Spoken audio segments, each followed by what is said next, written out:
pay taxes when we earn money, when we spend money, and even when we invest money. जय जन Model shall showcase Vikas B, Virasat B in a growth trajectory.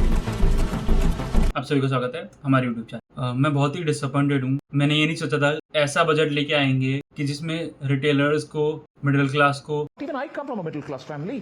सबको ही एकदम neglect कर दिया जाएगा, खास करके stock market और इन्वेस्टिंग से रिलेटेड। सो अब अपन एक एक करके बात करते हैं कि क्या क्या चीज़ें आई और क्या क्या चीज़ें नहीं होनी चाहिए थी। तो अभी जस्ट सेबी की एक रिपोर्ट आई है। The market regulator SEBI has once again come out with a study that could turn some heads among the trading community. The study found that more than 70% intraday traders in equity cash segment incurred losses in fiscal year 2023. कि intraday में 70% trader अपना money loose करते हैं और 30% ही सिर्फ profitable है, और वो भी कोई खास प्रॉफिटेबल नहीं है। 70% मनी लूज करते हैं, तो आप सोचो 70%, और वो भी यंग जनरेशन। 70% किसे कहते हैं? और एफएनओ में आप लोगों को पता ही है, एफएनओ में ऑलरेडी लूज करते हैं। एफएनओ में भी अभी रिपोर्ट आई थी सेबी की कि एफएनओ में भी Earlier this year, in January, SEBI had published the findings that 9 out of 10 equity F&O traders incurred losses, with an average loss of rupees 1.1 lakh in the fiscal year 2022. छोटा आंकड़ा नहीं है ये। 90% एफएडो ट्रेडर्स जो है वो पैसा गंवाते सब एक तरह तो आप लोग रिटेलर्स की चिंता कर रहे हो कि ताकि रिटेल पार्टिसिपेशन कम हुए मार्केट में। रिटेल पार्टिसिपेशन हुए तो वो इन्वेस्टिंग को लेकर हुए, वो इंट्राडे और एफएन की तरफ नहीं जाए। दोनों ही रिस्की एसेट्स है जब तक कि आप लोग नॉलेज लेके नहीं करो। सो एक तरफ तो आप लोग रिटेलर्स का भला चाह रहे हो, ऊपर से आप लोग लॉन्ग टर्म इन्वेस्टिंग में और शॉर्ट टर्म इन्वेस्टिंग में दोनों में टैक्स बढ़ा रहे हो। तो अब अगर आप लोग दोनों में टैक्स बढ़ाओगे तो ऑब्वियसली लोग इंट्राडे और एफएनओ की तरफ पुश होंगे। एफएनओ और इंट्राडे दोनों इजी मनी लगता है, इट्स ऑब्वियस कि वो लोग पुश होंगे। अब अगर आप लोग को ये करना ही था डिसीजन, तो आप लोग को एजुकेट करना चाहिए था लोगों को। आप लोग को अगर रिटेलर्स की इतनी चिंता थी तो आप लोग को ये जो भी फंड आता है टैक्स से रिलेटेड, उसमें थोड़ा पार्टिसिपेशन आप लोगों को एजुकेशन की तरफ भी देना चाहिए कि लोगों को एजुकेट कर पाओ। आप लोगों को सिखाना चाहिए लोगों को कि कैसे कैसे आप लोग इन्वेस्ट कर सकते हो, कैसे लॉन्ग टर्म इन्वेस्टिंग का क्या बेनिफिट है, शॉर्ट टर्म इन्वेस्टिंग का क्या बेनिफिट है। और सबसे मेन तो आप लोग ये बता सकते हो, आप लोग बिना टैक्स लगाए एनकरेज होगा कि आप लोग जब टैक्स कम करोगे।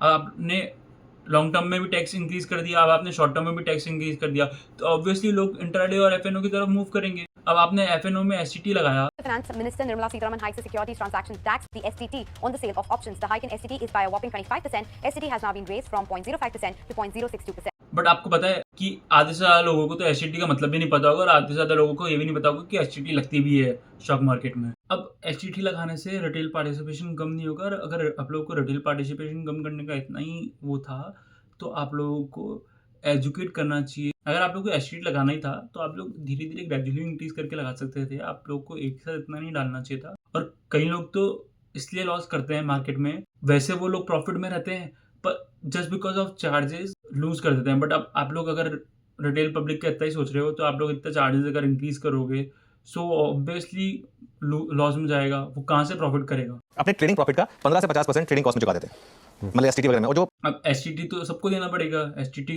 जिसको भी देना पड़ेगा, जो लॉस कर रहा है, एसटीटी उसको भी देना पड़ेगा जो प्रॉफिट कर रहा है।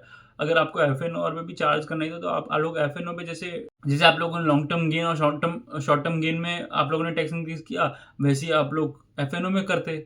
आप लोगों ने अब एफएनओ में एसटीटी इंक्रीज किया। अब एसटीटी इंक्रीज करने से रिटेल पार्टिसिपेशन कम नहीं होगा, रिटेलर्स को पता भी नहीं चलेगा और उनके जेब से पैसा जाएगा, और इससे डिस्करेज नहीं होंगे रिटेलर्स। अगर आप लोगों को करना ही तो आप लोग डायरेक्ट टैक्स लगाते। अब एसटीटी लगाने से जो लॉस ऑलरेडी कर रहा है उसके और अगर टैक्स लगेगा तो कितना लॉस करेगा। ठीक है, मैं मानता हूँ कि बैंक में भी फंड काफ़ी कम आ रहा है, लोग अपने बैंक अकाउंट में से स्टॉक मार्केट की तरफ डाल रहे हैं, गोल्ड में डाल रहे हैं, सब असेट्स में डाल रहे हैं। बैंक में बहुत कम आ रहे हैं, बैंक्स में प्रॉब्लम आ रही है।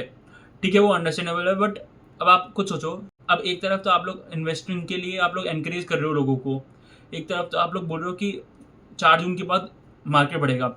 अमित शाह जी का स्टेटमेंट आया कि 4 जून के बाद मार्केट बढ़ेगा। मोदी जी का स्टेटमेंट आया कि 4 जून के बाद मार्केट बढ़ेगा। तो 6 जून के पहले आप बाय कर लेना, 4 जून के पहले वो शूट अप करेगा। ऑब्वियसली अगर इतने बड़े लीडर का कोई मैसेज आएगा तो ऑब्वियसली पार्टिसिपेशन बढ़ेगा ही, और ऑब्वियसली बढ़ेगा ही। पार्टिसिपेशन कम कैसे होगा? हो ही नहीं सकता है। और अब उसके बाद हुआ क्या? 4 जून को आया एकदम क्रैश। अब 4 जून को क्रैश आया तो उसके बाद रिटेल पब्लिक ने तो अपना माल बेच दिया, फिर फायदा ही क्या हुआ? उसके बाद भले मार्केट पूरा रिकवर कर गया, बट उस दिन तो रिटेल पब्लिक ने माल बेच दिया पैनिक करके। जिसको नॉलेज है वो तो नहीं बेचेगा ऑब्वियसली, बट जिसको नॉलेज नहीं है वो तो बेचेगा ही। एक तरफ तो आप लोग एनकरेज कर रहे हो कि बढ़ेगा, मार्केट बढ़ेगा तो ऑब्वियसली लोग आएंगे। So totally disappointing. सेकेंडली आप लोगों ने इंडेक्सेशन हटा दिया। इंडेक्सेशन क्या होता है? इंडेक्सेशन होता है कि जो भी इन्फ्लेशन का अमाउंट होता है वो आपके प्रॉफिट में से एडजस्ट हो जाता है। अब जैसे आपने 10 लाख की प्रॉपर्टी लेट से बाई की 10 साल पहले और आज उसका वैल्यू है 50 लाख, तो आपको, और इन्फ्लेशन हो गया लेट से 40, एग्जाम्पल लेके चल रहे हैं, 40 लाख का इन्फ्लेशन हो गया, तो आपको कोई टैक्स नहीं देना पड़ेगा उस अमाउंट पे। टैक्स ऐसे तो दिखाया कि टैक्स उन्होंने रिड्यूस किया, 12.5 कर दिया, बट 12.5 करने का मतलब क्या हुआ? अब आपको जो 10 लाख पे आपने जो खरीदा और उसको आपने अगर 50 लाख पे बेचा, तो आप लोग को अब 40 लाख पे 12.5% देना पड़ेगा। सो अब आप देख सकते हैं कौन सा ज़्यादा हुआ, कि एक आपने इंडेक्सेशन एडजस्ट करके जो अमाउंट दिया, या एक आपने डायरेक्ट अमाउंट पे 12.5 दिया। अब मिडिल क्लास इन्वेस्टिंग से कमा सकता है और ये सब से कमा सकता है, स्टॉक मार्केट से कमाता है, इन्वेस्टिंग से कमाता है, तो आप लोगों ने वही डिस्करेज कर दिया पूरा। ना वो इन्वेस्टिंग से कमा सकता है अब, क्योंकि अगर इन्वेस्टिंग से कमाया तो उसमें भी उसको 12.5 देना पड़ेगा। अब बड़े बड़े लोग तो क्या करते हैं, अपनी एग्रीकल्चर की फर्म खोल देते हैं और उसके अंदर से उन लोगों को टैक्स जीरो मिलता है, टैक्स जीरो देना पड़ता है। सो वो लोग तो अपना कहीं ना कहीं से निकाल लेते हैं, वो लोग तो अपना कहीं ना कहीं से बेनिफिट निकाल लेते हैं, कहीं ना कहीं से टैक्स हटा देते हैं, टैक्स बेनिफिट ले लेते हैं और टैक्स रिड्यूस कर लेते हैं। बट रिटेलर्स का क्या, मिडिल क्लास का क्या, आम जनता का क्या? कुछ भी नहीं। उनको तो देना ही पड़ेगा, उनकी कमाई का तो जाएगा ही जाएगा। 140 करोड़ लोगों के बिहाफ पर अगर कोई टैक्स दे रहा है तो वो 2 करोड़, लगभग 2 करोड़, शायद उससे कम लोग। क्या उनकी गलती यही है कि वो सैलरीड है, उनके पास कोई ऑप्शन नहीं है? उनका तो जो टैक्स है वो टीडीएस पे कटता है। वो कह रहा है ये तनख्वाह आती है, तनख्वाह में से आप पहले तो 30% डायरेक्ट टैक्स दे देते हैं और बाकी का आप क्या करेंगे? आप जो खर्च करते हैं उसमें आप अगर ऑर्डिनरी चीजों पे खर्च करते हैं तो आपको 12% का जीएसटी लगता है, थोड़ी सी महंगी चीजों पर करते हैं तो 18%, और लग्जरी गुड्स थोड़े बहुत खरीदने का अगर आपका शौक है तो वो 28%। तो ये सैलरी यहाँ चली जाती है। और यहाँ पर आप जो इन्वेस्ट करते हैं तो अगर आपके लॉसेस होते हैं तो सरकार आपको कुछ नहीं कहती, लेकिन अगर आपको फायदा होता है तो आप 20% टैक्स दे दीजिए यहाँ पर, या 12.5% जो आपने long term capital gains tax लगा दिया है। I am a BJP supporter. ऐसा नहीं है कि मैं कांग्रेस को सपोर्ट करता हूँ, मैं बीजेपी को ही सपोर्ट करता हूँ। मेरे को बीजेपी की काफ़ी चीज़ें अच्छी भी लगती है, बीजेपी के काफ़ी फैसले अच्छे भी हैं। बट अगर ऐसे ही चलता रहा, अगर ये सब पॉलिसीज ही अगर आती रही तो फिर क्या ही बचेगा। ऐसी पॉलिसी लाती रही तो बीजेपी का क्या होगा, मेरे को लगता नहीं। अगर ऐसे पॉलिसीज अगर आती रही तो वापस से आ पाएगी, और अगर आ नहीं पाई तो फिर इंडिया का क्या होगा वो कोई नहीं जानता है। वो सोच के मैं सोच रहा हूँ कि अगर बीजेपी नहीं आई और कोई और आई, अभी जो करंट पार्टीज है उनमें से कोई आई, तो फिर इंडिया का क्या होगा। इतने टाइम से काम किया, मेरे को अभी भी लगता है कि काम करेगी, और काम पर जिस हिसाब से अभी चल रहा है उस हिसाब से तो आप लोगों ने बिहार को अलॉकेट किया फंड, आप लोगों ने आंध्र प्रदेश को अलॉकेट किया फंड, उससे कोई फर्क नहीं पड़ता। ठीक है, हर जने को अपनी गवर्नमेंट बचानी होती है। अब अगर कांग्रेस की सत्ता में आती है, कांग्रेस का भी कोई साथ में होता, बंगाल और जैसे दिल्ली और ये सब इंडिया गठबंधन में आए, तो उन लोगों को भी उधर डालना पड़ता फंड्स। ठीक है, वो जाहिर आप लोगों ने उधर डाला तो आप लोगों को भी अपनी गवर्नमेंट बचानी है, आप लोगों ने डाला, उसमें कोई दिक्कत नहीं है।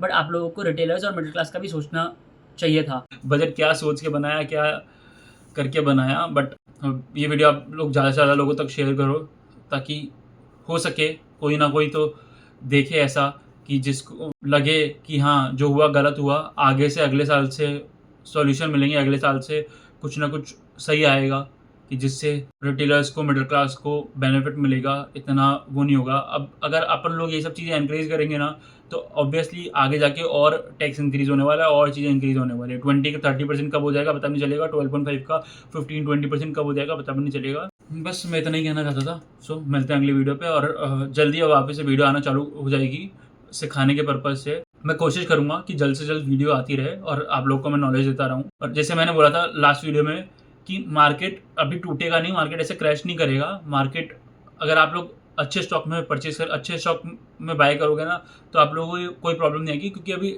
सबके रिजल्ट आ रहे हैं। सब रिजल्ट्स पे अब डिपेंड करता है कि कंपनी से कैसे रिजल्ट्स आ रहे हैं। अभी स्टॉक्स, मैंने जैसे आपको लास्ट वीडियो में बताया था कि अभी मार्केट स्टॉक स्पेसिफिक मूव करेगा। सो आप लोग को स्टॉक्स चूज़ करना पड़ेगा अच्छे, जो कि फर्स्ट ऑफ ऑल आप लोग की कोई सेटअप पे बन रहा है तभी आप लोग उसको परचेज करो, वरना आप उसको परचेज मत करो। और जो स्टॉक एकदम अपने लाइफ टाइम हाई पे जा चुके हैं, जो इतना कोई अच्छा परफॉर्म नहीं कर रहे, इतना कुछ अच्छा फाइनेंशियल नहीं दे रहे, इतना कुछ ग्रोथ नहीं दे रहे, सो उसमें आप लोग फियर ऑफ मिसिंग आउट के चक्कर में इन्वेस्ट मत कीजिए। अभी भी मैं बोल रहा हूँ, लास्ट वीडियो में मैंने बोला था कि आप लोग ऐसी कंपनीज में इन्वेस्ट मत कीजिए जो ऑलरेडी अपनी लाइफ टाइम हाई से ज़्यादा 100% 200% ज़्यादा जा चुके हैं और इतना हाई लेवल पे, हाई वैल्यूएशन पे ट्रेड कर रहे हैं। सो उन वैसे स्टॉक से आप बच के रहिए और कोशिश कीजिए कि जो अच्छे स्टॉक हैं जो अभी डाउन है आप उनमें इन्वेस्ट कीजिए। अगर आप लोग को अभी नहीं समझ में आता कि आप लोगों को किस में इन्वेस्ट करना चाहिए तो आप लोग अभी थोड़ा रुक जाइए, सोच समझ के इन्वेस्ट कीजिए। जय Hind. of India is earning more than the broker. We have.